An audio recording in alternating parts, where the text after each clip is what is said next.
So what is up mga kanoisy? Welcome back sa ating YouTube channel, Filipino Easy. So ngayong araw, another update na naman tayo. Patungkol na naman ito sa WPS nating mahal. So this video is from Philippines Trending News. So meron itong pamagat na kakapasok lang. Grabe na ito. Nagwala na ang Amerika. Pinaulanan ang China. Nag-alsa balutan sa WPS. Naku po, ano na naman to? So, yan yung panonood natin. So, this video is from Philippines Trending News. So, supportahan nyo yan. Tapos, syempre, kung trip nyo ng mga ganito reaction video, may kasama kayong manood. Huwag nyo na rin kalimutan supportahan yung YouTube channel natin, Filipino IC. So, hindi na natin ito patatagalin pa. Simulan na natin, baka agawin pa ng China. Again, ang title ng video ito, kakapasok lang, grabe na ito. Nagwala ang Amerika, pinaulanan na ang China. Nag-alsa balutan sa WPS. So, my goodness. So, again, Philippines Trending News, Filipino AC. So, yeah, like, comment, share, subscribe. Start. Ferdinand Marcos Jr. ang intensyon nga ng Ulit. inaprubahan na ni President Ferdinand Marcos Jr. ang intensyon nga ng militar na bumili nitong mga multi-role fighters na layong palakasin ang defense capabilities ng ating bansa. Ito ang naging pahayag ni General Romeo Browner Jr. Sinabi ni Browner, inaprubahan ito ni Pangulong Ferdinand Marcos Jr. sa isinagawang First Quarter Command Conference kahapon huyan mga kabombo. Sa ngayon, wala pang desisyon kung saan bibilhin ang mga multi-role fighters. Tama yun. Grabe talaga yung yung administrasyong Marcos ngayon. Pinapalakas talaga nila yung natin, mga kagamitan natin. So abot nga ito sa mga fighters So I think mas magandang bumili doon sa sa Israel at saka sa saan ba, Japan? Or I don't know.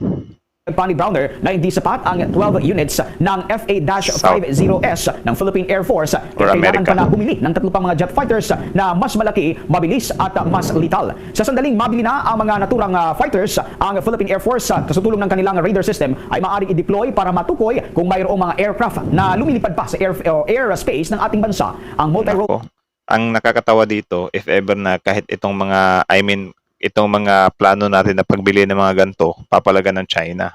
Sasabihin na naman nila, oh, ba't kayo bumibili na naman ng mga fighters? Naghahamon talaga kayo gaganon yung mga hinayupaks na yon. Fighter ay isang augmentation sa kasalukuyang fleet ng 12 South Korean-made Match 1.5 capable FA-50 jet aircraft. Wow. Sa iba pang malalaking balita, pinugotos itong si Pangulong Ferdinand Bongbong Marcos Jr. sa Armed Forces of the Philippines na bawasan daw ang tensyon sa China kaugnay po yan sa issue sa West Philippine Sea. Inayag ni Armed Forces of the Philippines Chief of Staff, General Romeo Browner Jr. na malinaw nilang inilatag ang mga patakaran ng pakikipag-ugnayan. Kanila din daw na ipresenta ang kanilang updated territorial defense plan sa Pangulo. Ikinasiya naman ng punong ehekutibo ang nasabing plano.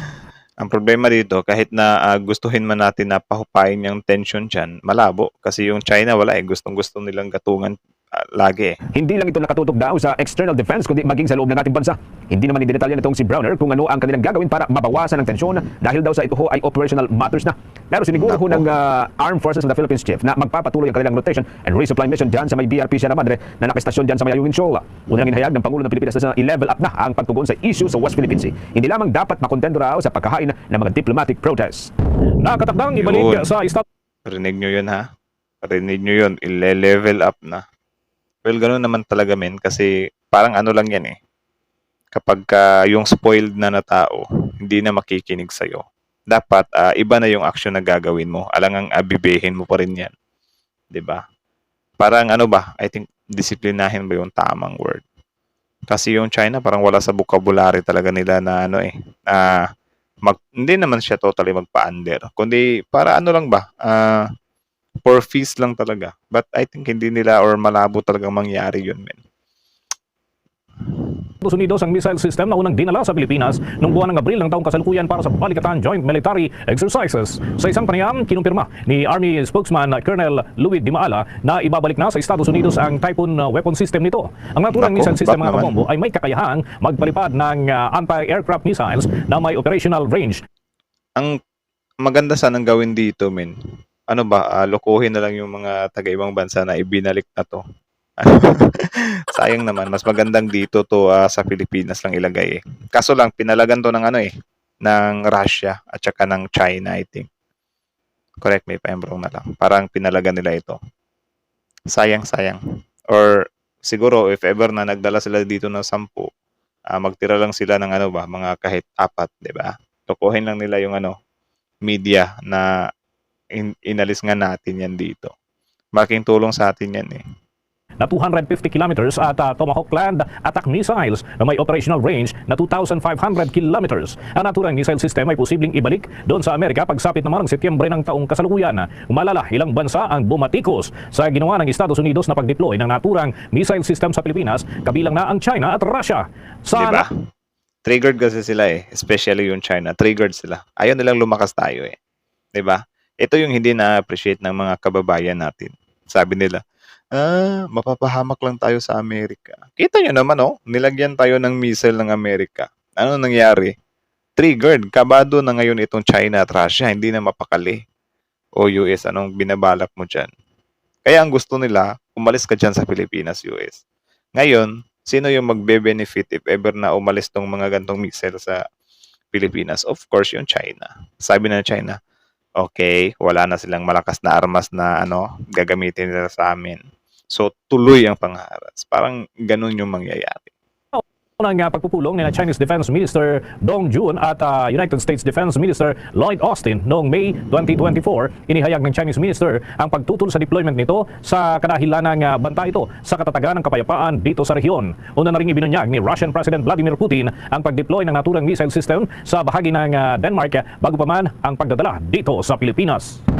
Marami sa ating mga kababayan ngayon mga sangkay natatakot na baka daw po magkaroon na po ng gera ang Pilipinas at China sapagkat nakikita naman po natin yung pag-escalate o nangyayaring gulo ngayon, no? At marami nga po ang nagkukomento mga sangkay, Yan, courtesy din kay Mr. Sangkay Janjan TV. Supportahan nyo rin yan, guys. sa po natin sa social media na nag-aalala. Well, may sagot po dyan yung Armed Forces of the Philippines. Ang tanong, Ito na. talaga nga bang makikipagdigma itong Pilipinas laban sa China o ang mga sundalo po natin? So ito mga Of course, meron talagang chances na makikipag-war yung China, man. But, hindi naman kasi yan ganun kadali. 'Di ba? tingnan po natin ang balita kasi may iba na nag-worry po talaga sa nangyayari ngayon sa Pilipinas at China. Ngayon, may sagot po dyan ang general ng sandatahan ng Pilipinas. Ayon po dito, pangamba ng publiko sa posibleng giyera unsod sa Sigalot o ng Sigalot sa West Philippine Sea. Pinawi ng Armed Forces of the Philippines. Paano pinawi? Ano ba? Tinanggal ba? O Inalis. pinakalma nga ba? Parang Tingnan ginanon. natin. Hindi naman po kailangan magpanik. No? Dahil sa ngayon po ay ang masasabi po natin is that we are still in control of the situation. Okay. Hindi daw kailangan magpanik. Ito naman po yung lagi kong pinapaalala lagi sa mga Solid Sangkay. Mga nanonood dito. Shoutout na pala sa lahat ng Solid Sangkay. Kung ikaw ay Solid Sangkay, i-comment po sa ibaba, #Solid Sangkay. Alright? Solid Sangkay. Maraming salamat sa inyo. So, ayun nga, mga Matagal ko na itong sinusubaybayan si Sangkay Janjan eh. Like, ano pa lang yung subscriber niya dati? Mga 60k yata yun. Grabe ngayon, 1M na. May gate. ito po yung sinasabi natin lagi. Na, kapag mayroon pong balita about Pilipinas at China, kalma lang. Kalma lang po. Okay? Ikalma lamang po ang ating mga sarili. Nagaya po ng pasabog ni Amy Marcos na nakatutok na daw po sa atin yung missile, yung Yan, hypersonic missile. Ang missile mga sangkay ng China na advance na mas mabilis. Ang problema kasi, itong mga pro-China, wala eh. Trip lang talaga nilang manakot. Or siguro, itong mga kaanib ng mga pro-China, hindi naman talaga nila gusto yan, men. I think hindi nila gusto yung mga pinagsasasabi nila. It's just parang doon lang sila nagfa-follow sa Sangkay, nagli-lead sa kanila ba na, okay, ito yung sasabihin natin ha. Parang ganun ba na, kasi parang pare-pareho lang sila ng script eh na, yun, sabihin natin na nakakatakot yung gera sa China, kawawa tayo, ganun, wala tayong pag-asa. Gano'n. So, hindi naman nila matumbok na ano ba ang dapat gawin. Na hindi naman nila masabi-sabi na ibigay na lang natin yung WPS. Wala naman silang solusyon na inilatag. 'Di ba? Pero na lang kung meron silang solusyon na katanggap-tanggap din, wala din naman. Ang ginagawa nila, puro lang sila pananakot. Bakit? Kasi against sila sa administrasyong Marcos. Yan yung pangit. May inaaniban silang politician eh. pa po sa speed up sound. Okay? So ngayon, mga sangkay, marami po ang nag-worry tungkol dyan. Pero, ang tanong kasi doon, totoo ba o saan nga ba niya nakuha yung information? Ngayon, ayon po dito sa AFP, lahat daw po ay kontrolado pa. Okay? Nasa control pa po mga sangkay at wala pong dapat ipangamba ang mga kababayan po natin. Hindi rin po natin masisi ang mga kababayan po natin. Diba? Kasi, syempre, nakikita po nila yung ginagawa ng China na talagang nambubuli po eh. Talagang dinudot-dot po tayo. Pero Tama. mga sangkay, kalma lamang po tayo. Okay? Huwag po tayo magpapanik kasi ang dahilan, mga sangkay, kung bakit may mga taong nagkakaroon ng heart attack o kaya nagkakaroon ng depression or anything, mga sangkay, dahil po sa fear. O kaya nagpapanik. Tama. Yung sobrang fear. Ang problema kasi dito, men, tinatakot na nga tayo ng China. Tinatakot pa tayo ng kapwa Pilipino na maka-China. Like, hindi natin maintindihan yun. Or, hindi ko sila maintindihan. Kayo din ba? Naintindihan nyo ba yung ibang mga pro-China kababayans natin? Tinatakot na nga tayo ng China. Tatakotin din nila tayo. Or siguro, tinatakot tayo ng China, natakot sila sa China. Kaya yung takot nila, inaano nila sa atin. 'Di ba? Ang weird. No? Pag nagpanik ka, mga sangkay, aba, malaking problema yan. Mismo ikaw, mamaya, hindi ka na makatulog kasi nga iniisip mo, at any moment, pwedeng may lumipad na nuclear, pwedeng may lumipad na jet Tama. fighter from China, no? Well, mga sangkay, relax lamang po tayo ayon po sa general. Hindi po magkakagera. Hindi daw po magkakagera. Gets na ba? Disagree ako dyan. Kasi sino ba naman si Sir para magsabi niyan ano? Well, wala talagang kasiguraduhan lahat. Either merong war or no. Yun lang talaga. Hindi mo pinag hindi magkakaroon. Siguro hindi pa ito ang right time. Or siguro mapapatagal pa or madidelay pa. Or siguro hindi siya agarang magkakaroon ng war. Something like that. Kasi yun nga, kita nyo naman yung actions ng Pangulo natin, men. 'Di ba? Hindi kasi ito tinitingnan ng ibang kababayan natin na kita nyo kahit anong water cannon na ano pa rin, nagpipigil pa rin. May mga plano pa sila na inilalatag pa rin. Kasi kung sabi nyo na our administration, PBBM, war talaga yung gusto niya. Doon pa lang sa water cannon, pinalagan na yun, men. Doon pa lang doon sa BRP Sierra Madre, pinalagan na yun. Kaso dito, ito yung ginamit ni PBBM. Bakit ba? Kasi yung mga taga-kabila dito, inaatake nila si PBBM. Wala pala kayo eh. Nagpapa-water cannon pala. Wala pala kayo eh. Naputulan na kayo ng daliri dyan sa hinaharas na kayo, binubuli na kayo. Yan yung mga atake nila. Pero, trust me, if ever na pinalagan yun ni PBBM, sila yung unang magsasabi na, oust President Marcos, pababain, resign, patalsikin. Sila yung unang magsasabi nun. Niwala kayo sa akin.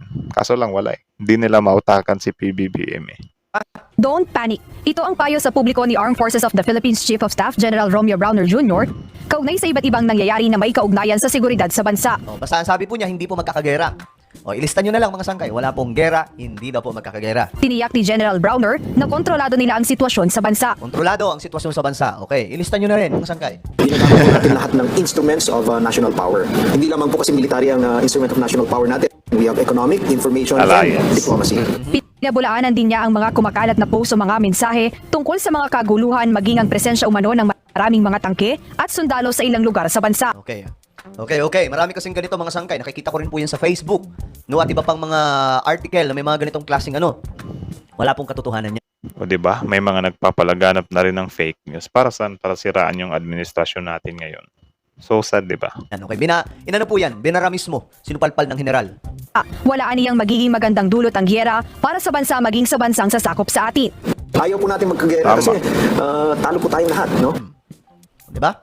Agree ako Yun doon. po ay, I hope na nagigets nyo na, mga sangkay. Ayaw po natin magkagera kasi talo po tayong lahat. Kahit China, mga sangkay, kapag nagkagera, sa tingin nyo ang China, hindi po sila maaapektuhan sa ganyan? Naku po, guys. Tandaan po natin, kapag nagkaroon ng digmaan, wala naman talagang totoong panalo dyan kasi pare-parehas kayong bagsak. So, Kaya nga, yung China, kahit nasabihin nating malaki sila, maaari din silang, yun nga sabi ko sa inyo. If ever na chibugin tayo ng China, binibigyan lang din nila ng pagkakataon yung ibang kalaban nila na bansa na parang rektahin din sila, which is mga alliance din natin. For example, South Korea, India, 'di ba? Tapos yung Taiwan pa, Pilipinas pa, may ibang mga bansa pa na ayaw ng China, ito pa, Amerika pa. 'Di ba? Hindi ganoon yun kadali, men. Hindi ganoon kadali. Kaya yung China, maingat lang talaga sila. Kung napapansin nyo, ang ginagawa ng China ngayon, gustong-gusto nila na tayo yung unang mag-fire or tayo yung unang mag-shoot. But hindi nila makuha-kuha eh. 'Di ba? Takot ding magkamali yung China, men. bawa na lang, sumugod ang China dito. Sa tingin nyo, hindi rin susugurin ng China ng mga kalaban niyang bansa like India, Japan? Boom, di ba? Amerika, tutulong din, habang tumutulong ang Amerika dito sa Pilipinas, ang India at Japan pwede pong sumugod bigla sa China. Kasi yung mga Pagkakataon yan eh. Pagkakataon yan. Kita nyo naman yung India, di ba? Hindi naman niya totally talaga, pinalagan talaga yung China ngayon. Kasi syempre, naghahanap lang din niya ng tiyempo. Di ba? total po niya yung kalaban. Naghihintay lamang po yan ng ng na galaw ng China. Kaya nga ngayon, all out po yung suporta ng Japan sa Pilipinas eh. Kasi gusto nila makita sa China na, hey, andito kami. Papalag kami sa inyo. Subukan nyo lang. Tayong mga Pilipino, so sino man yung sasakop sa atin or gustong sumakop sa atin, talo rin sila. No? Di ba? Yun ang Para kang solo person eh, na aatake ka sa gang. Or aatake ka sa baryo na puro magkakamag-anak yung nasa loob niyan. 'Di ba? Kahit sabihin mo pa na respetado yung mga kamag-anak niyan, pulis, paano pag nainis na sa'yo yan? Tutulong yan. 'Di ba? Or meron kayong mga lamat na.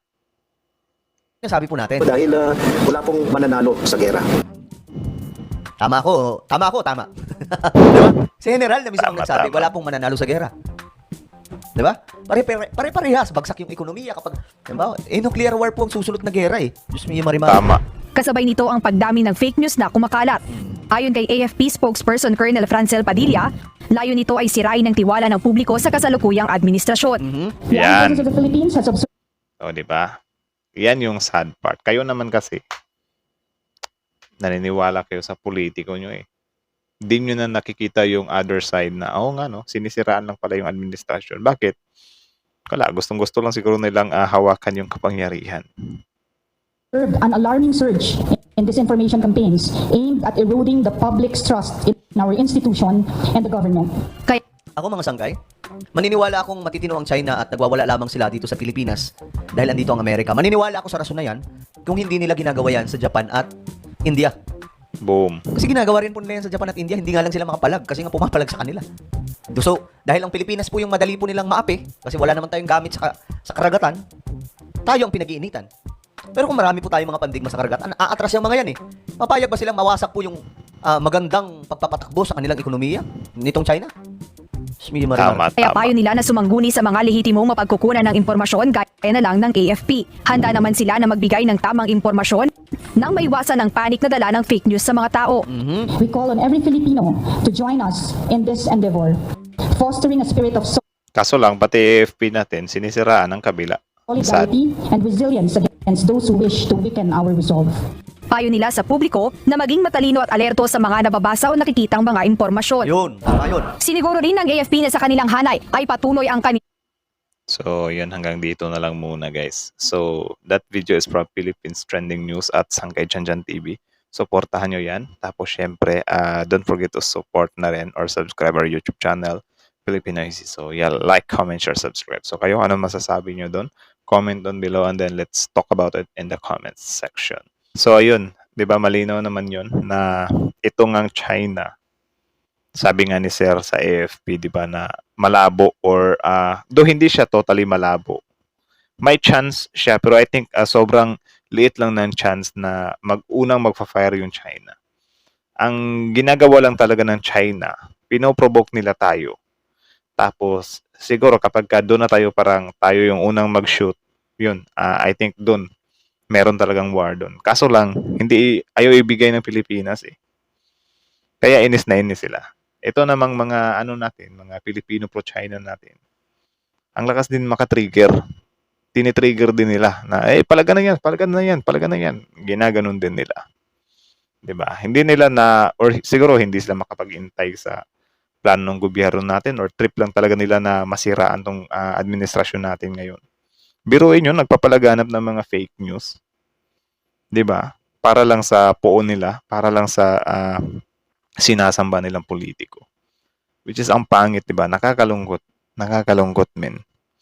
Kita nyo naman yun, same din kami ni Sangkay dyan, 'di ba? Na, yun nga, if ever na i-hit ng China yung Philippines, of course, yan na yung tsansa ng Taiwan, South Korea, Japan, India. 'Di ba? Amerika. Yan yung tsansa nila na sabayin or sabay-sabay tayo. 'Di ba? Ikaw ba, India, Matagal na kayong may alitan ng China. Ngayon, iniintay mo lang din kasi yung India at saka China, medyo tagilid yung yung India. Japan at China, medyo tagilid din yung Japan. South Korea at China, medyo tagilid din yung South Korea. Pero what if magsama-sama lahat? 'Di ba? Sinong tagilid ngayon? Yan yung iniisip ng China. Akala nyo hindi iniisip ng China yan. Akala nyo hindi iniisip ng China na iisip yung China. Oh my goodness, itong Pilipinas talaga.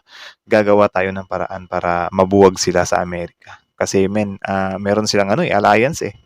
'Di ba? Kung hindi namin sila kayang pagbuwagin, di namin pwedeng basta-basta galawin tong Pilipinas. Kasi kung gagalawin namin tong Pilipinas, a-activate yung US. Tapos syempre, yung US, yung South Korea, yung Japan, 'di ba? Magsasabayan yan na aatakihin sila. Yan yung iniiwasan nila. 'Di ba?